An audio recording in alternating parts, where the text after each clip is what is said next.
జీవాధిపతి అయిన దేవా,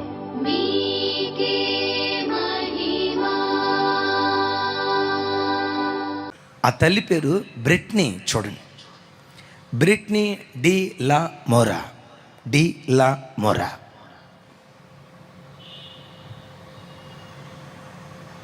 చిన్నతనంలో తల్లిదండ్రుల ప్రేమ దొరకలా.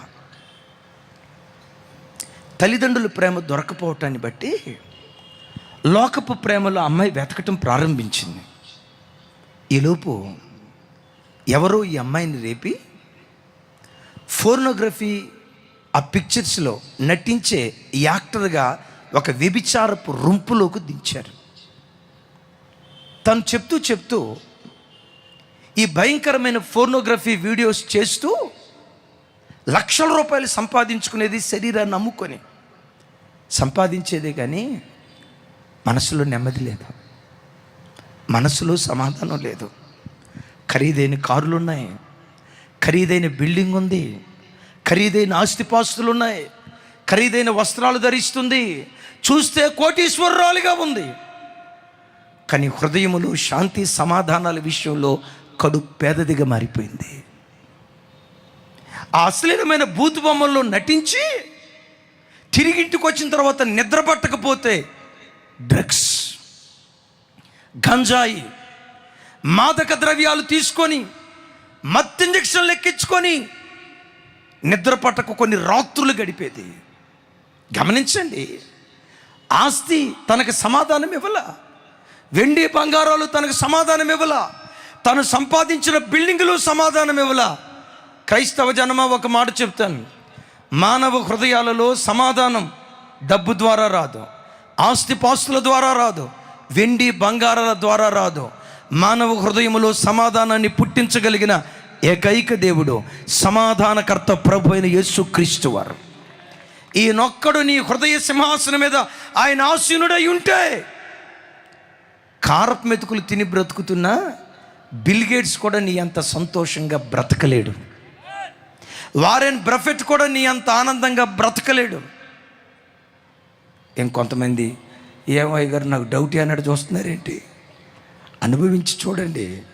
కారపు మెతుకులు తిన్న యేసుక్రీస్తును కలిగిన వాడు ప్రతి క్షణం ఏమనుకుంటాడో తెలుసా? నా అంత భాగ్యవంతుడు ఎవరున్నారు? కొంచెం గట్టిగా ఆమెన్. కొంతమంది మా దగ్గరకు వచ్చి అడుగుతారు, అయ్యగారు మీరు సేవకు వచ్చి 20 సంవత్సరాలు దాటిపోయింది అన్నారు కదా, అయ్యగారు ఎన్నిళ్ళు కట్టుకున్నారు ఇప్పటికీ అన్నారు. ఒక ఆయన అడిగాడు, ఎన్నిళ్ళు కట్టుకున్నారు మీరు అన్నాడు. నేను చెప్పా, ఉంటాయండి ఒక 5,000 ఇల్లు దాకా ఉంటాయి అన్న. జేమ్స్ గారు ఎక్కడ కట్టారా అన్నాడు. చూస్తున్నారు. జేమ్స్ గారు మీ ఇల్లు మాది కాదా? మీ ఇల్లు మాది కాదా? కొంతమంది అడుగుతారు, అన్నా మీరేంట్లన్నా అంటారు, మీ కొలవేంటన్నా అంటారు. వాళ్ళు అడక్క మునిపే టకమని ఏం చెప్పేవాడిని తెలుసా? అనక మునిపైతే అయితే వేరే చెప్పేవాడిని, యాజకులం, సేవకులం అనేవాళ్ళం. అది జనాలకు అర్థం కావట్లా. ఈ మధ్య ఒక ఆయన అడిగాడు, అన్నయ్య మీదే కులం అన్నారు. నేను వెంటనే ఏం చెప్పాను తెలుసా? మేము రాజులు వండి అన్నా, రాజులు వండి అన్నా. వెంటనే హాయ్ భీమవరం రాజులండి అన్నాడు. నేను అన్నా, భీమవరం రాజులం కాదు, పరలోకపు రాజులం. కొంచెం గట్టిగా హల్లెలూయా. ఇంకోసారి పెద్దగా హల్లెలూయా. ఎందుకో తెలుసా? భౌతికంగా చూస్తే సెంటు భూమి లేకపోయినా, కానీ అద్భుతం తెలుసా? ఏ ఐశ్వర్యవంతుడు కూడా అనుభవించలేనంత ఆనందం మా గుండెల్లో యేసుక్రీస్తు వారు కొమ్మరించారు. ఇది డబ్బును బట్టి కలిగింది కాదు, వెండి బంగారాలు బట్టి కలిగింది కాదు, యేసుక్రీస్తును బట్టి కలిగింది. ఈ అమ్మాయికి మనశ్శాంతి లేక డ్రగ్స్ తీసుకొని చివరికి ఏమైపోయిందో తెలుసా? నా వైపు చూడండి. చివరికి ఏమైపోయిందో తెలుసా? మానసిక రోగై డిప్రెషన్లోకి వెళ్ళిపోయింది, పిచ్చిదైపోయింది. జుట్టు విరబోసుకోవటం, చీకటి గదిలో ఉండటం, ఒంటరిగా ఏడవటం, తల్లి లేదు, తండ్రి లేడు, ప్రేమను పంచిన తోబుట్టువులు ఎవరూ లేరు. మానసికంగా పిచ్చిదా ఏడుస్తూ ఉన్న దినాల్లో ఈ అమ్మాయి స్థితి ఒక స్నేహితురాలికి తెలిసి, అమ్మా బ్రిట్నీ ఒక్కసారి రేపు ఆదివారం నాతో పాటు ఒక స్థలానికి వస్తావా? ఎక్కడికి? ఆ మానసిక రోగంతోనే అడిగింది. రేపు ఆదివారం ఒక ప్రత్యేకమైన స్థలానికి తీసుకెళ్తా, ఒకసారి రామ్మా తీసుకెళ్తాను. ఏ తోడు దొరకని రోజుల్లో చివరికి ఆ స్నేహితురాలు వచ్చి పిలిస్తే కాదనకుండా ఆ ఆదివారం దేవుని కృపను బట్టి మందిరంలో అడుగుపెట్టింది. దైవజనుడు వాక్యం చెప్తున్నాడు. వాక్యం అనే శుద్ధి చేతబోని ప్రజలను చేరుకుంటున్నాడు. వాక్యమైన శుద్ధి ఒక్కొక్క రాతి హృదయాన్ని దర్శిస్తూ ఉంది. అందరూ వాక్యం వింటున్నారు. వాక్యం వింటున్న పరంపరలో ఆ మూలం నుండి ఒక తల్లి కెవ్వుమని కేకేస్తుంది, నేను పాపినయ్యా, నేను అక్రమస్తురాలినయ్యా, నేను వ్యభిచారినయ్యా, వేల మంది లక్షల మంది యవ్వన బిడ్డల జీవితాలు పాడు చేసిన దుర్మార్గురాలినయ్యా, నా శరీర సంస్థాన్ని యవ్వన బిడ్డలకు చూయించి, నా అందాలను యవ్వన బిడ్డలకు చూయించి అనేకులను కాముకత్వానికి రేపిన ఓ భ్రష్ట స్త్రీనయ్యా, నాలాంటి దుర్మార్గురాలు బ్రతకూడదు, నాలాంటి పాపి బ్రతకూడదని వెక్కి ఏడుస్తున్నట్లుగా ఆ సమూహం మధ్యలో ఏడ్పు వినబడింది. దైవజనుడు వాక్యం అలా ఆపి చూస్తున్నాడు.